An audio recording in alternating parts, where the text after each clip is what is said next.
ไม่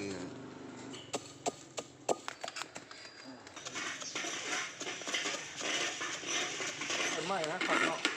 เล็กไม่ยากโอ้หมายมันหรอกอองไฟอ่ะนี่นะ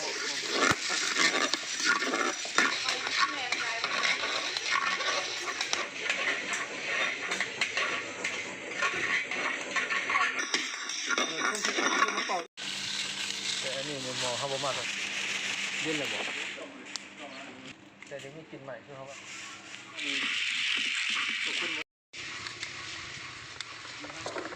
อ้าวก็ได้แล้วน็อตเบิ้งไปหน้าตัวเมื่อกี้เลยตัวคือกลางเลยจับไว้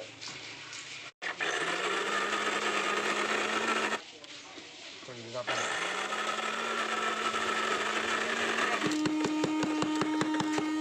เก็บปืนอีกแล้วใช่ไหม